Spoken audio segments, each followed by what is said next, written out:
What if you can sit down with the world's leading scholars and just ask them anything? This is what this channel is about. I'm Jeremy, and this is a Student Lens, a series where students interview the professors and researchers shaping how we understand the world. Today, I sat down with Professor Michael Tomlin. He has spent decades in historic preservation and urban planning, working on heritage projects across Asia, Latin America, and the Middle East at Cornell University. And I asked him a question that's been on my mind for a long time. How is historic preservation changing with technology? His answer surprised me. Let's get into it. Looking back to when you were a student, what initially sparked your passion for historic preservation and urban planning? Well, they were somewhat like your own. You were interested in humanities and history and engineering. I was interested in the same thing.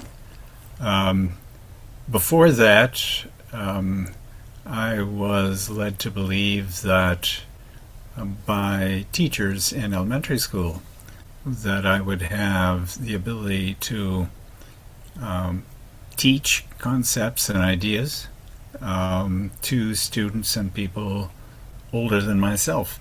That encouragement essentially led me on a path to pursue an education, even though in elementary school it wasn't clear exactly what path I would take. Um, but historic preservation in general is a field of study which embraces humanities, history, engineering, and many more. So it's pretty obvious for me to proceed to follow my heart, so to speak, and my heart and my head in unison allowed me to go forward. One of your major work explores the question preservation of what and for whom. As modern cities rapidly expand, how do you think communities decide what parts of their histories are worth saving versus what needs to be redeveloped to fit, in this case, future needs of people? You have to pay attention to what it is that people believe is true, what they think is true, what they are willing to find of value. And each community is different. There's no two communities that are the same. You have to be able to look and listen very carefully. You have to be able to use all of your senses to gain information about what it is they think is important at any given time, and then realize that that changes. You're in Germany at the present time. German values the ideas in Germany, and you understand whether you're in East Germany or West Germany. If you look at the history in that bifurcation, that sets up a dynamic. But at the very same time, if you look back through history, Germany, as it is conceived now, was not conceived in the same way at all at different periods of time. So you have to understand relationships with people that may not be evident to the majority of the population in the place at any time and any place.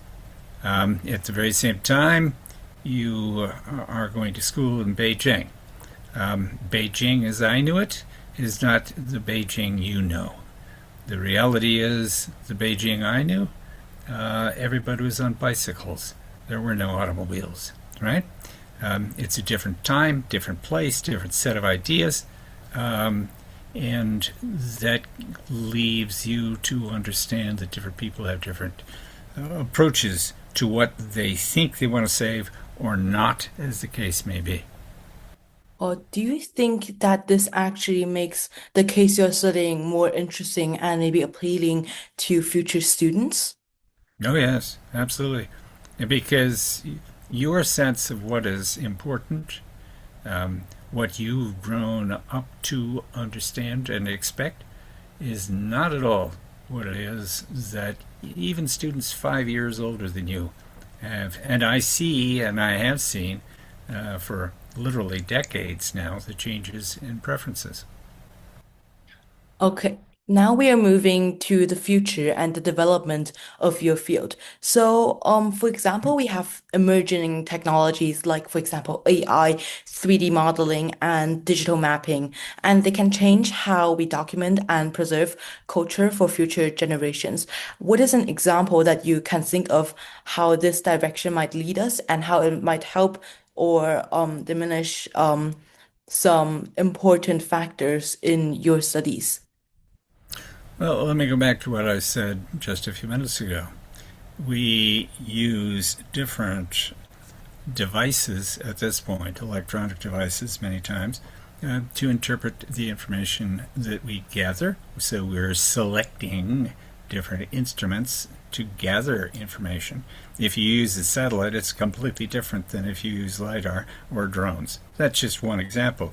But the reality is, was always the case, right? It was always the case that technology was changing. So you have to be aware of the changing technologies, right? When I was your age, I was interested in what was possible with holograms. You don't even talk about holograms today, right?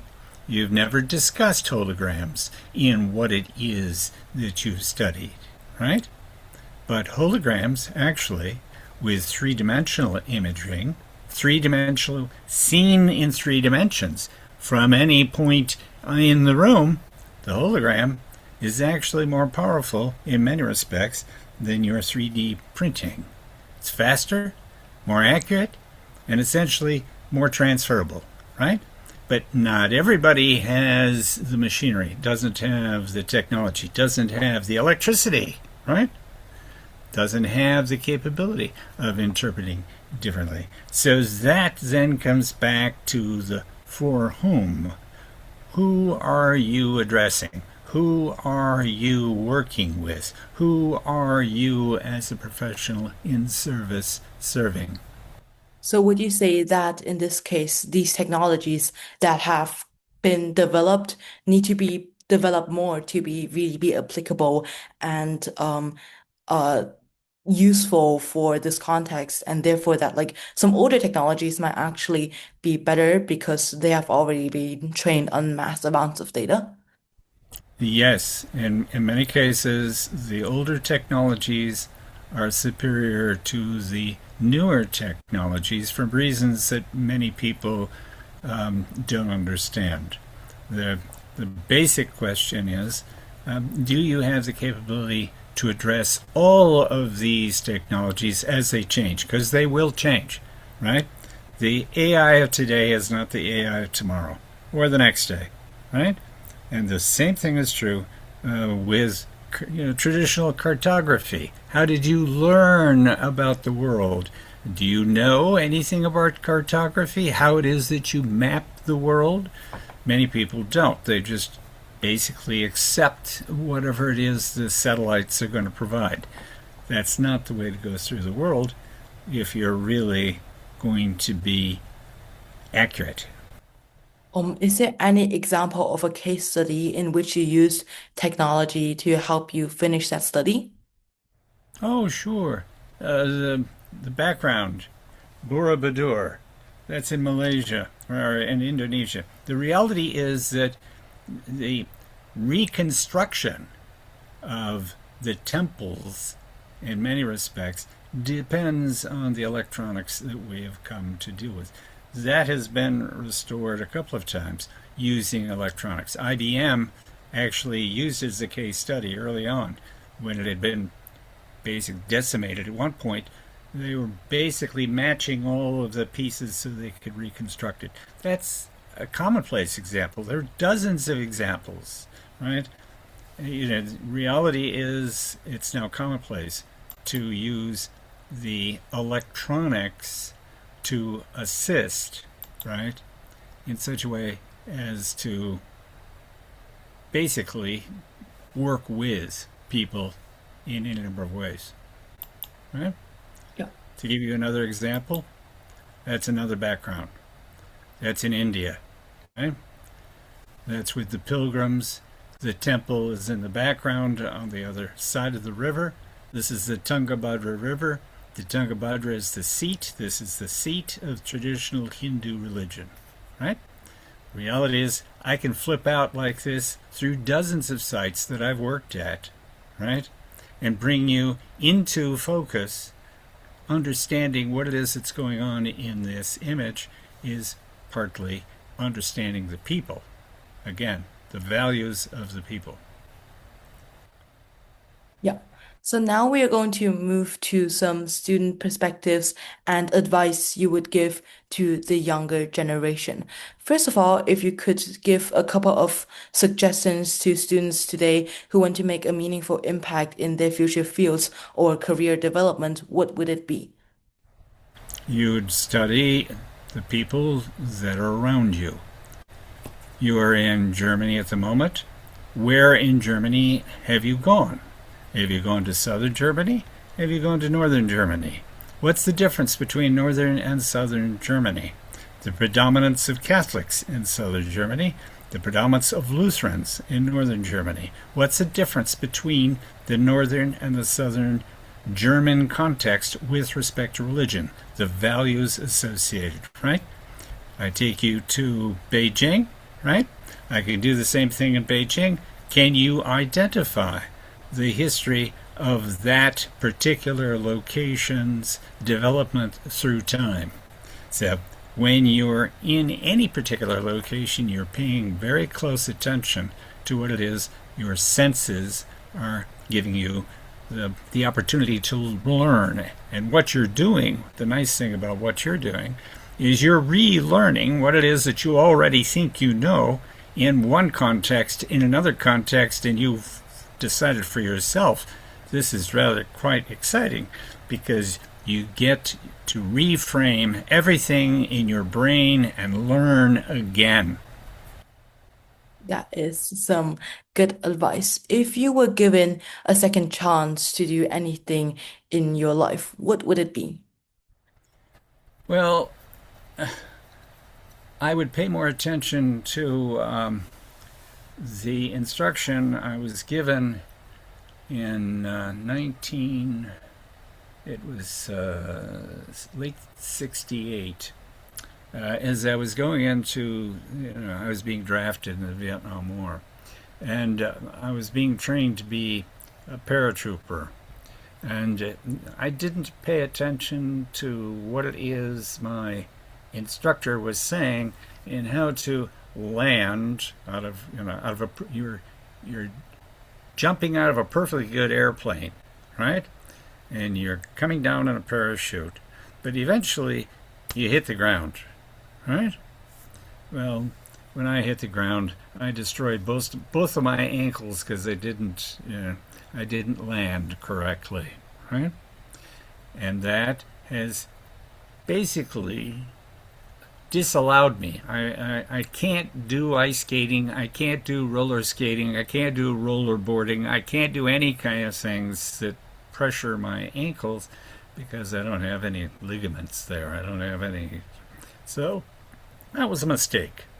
I should have paid more attention because that has affected my mobility regardless of where I am. Okay, so just a personal question. Are you okay with your ankles right now? Have they become better? Healed? Yeah. Yeah, but only to if I put pressure on them, they still fail. And so, I can walk perfectly fine, I can run perfectly fine, but only for a limited distance. Okay. So, what is a story from your childhood that has shaped your ideas about a specific subject or ha has affected your growth? Well, I think my childhood, such as it was, it basically taught me that I had to be patient and diligent. Right? Um, in part because while I could wish and hope for whatever change, it wasn't going to happen anytime soon.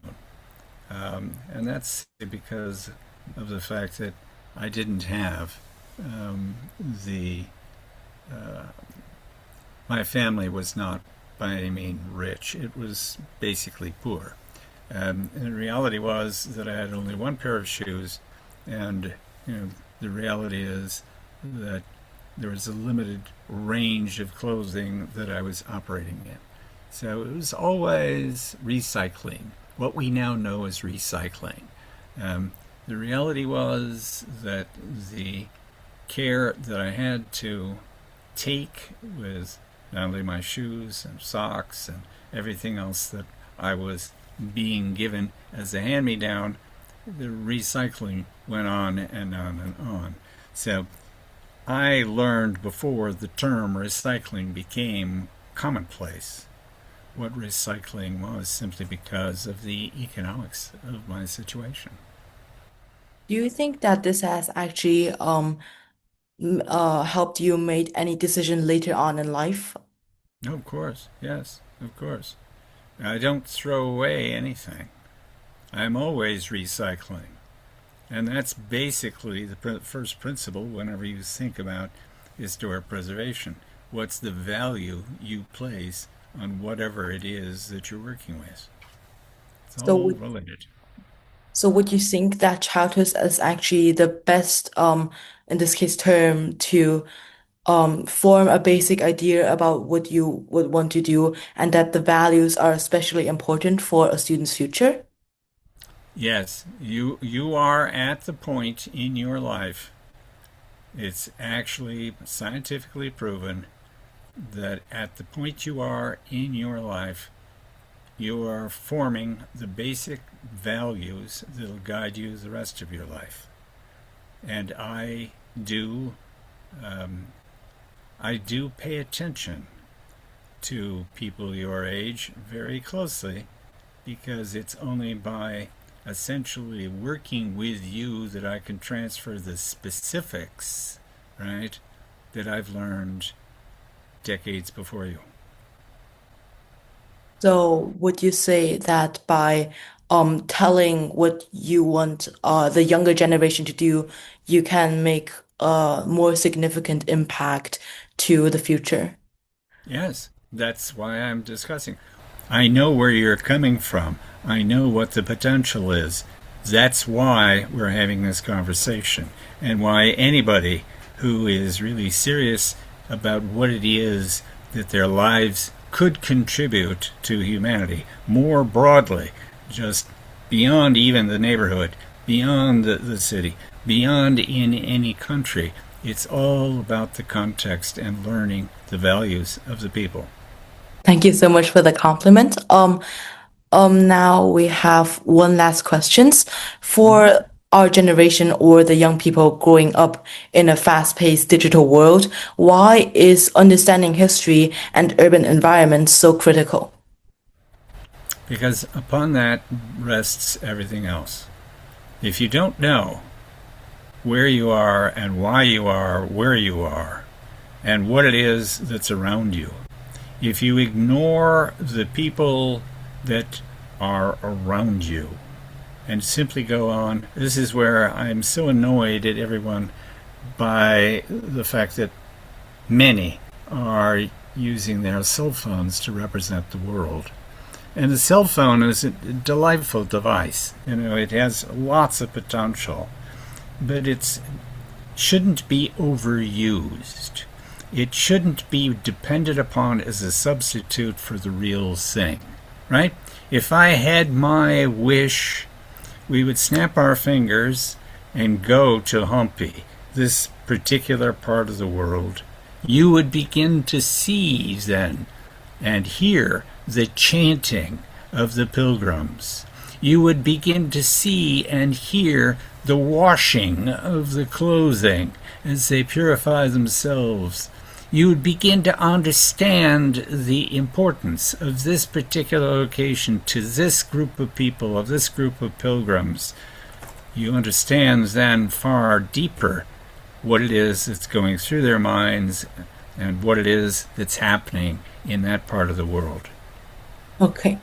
And now just for the people viewing this, would you have any book recommendations that really influence people's decision and actually give you more ideas and insights to the world?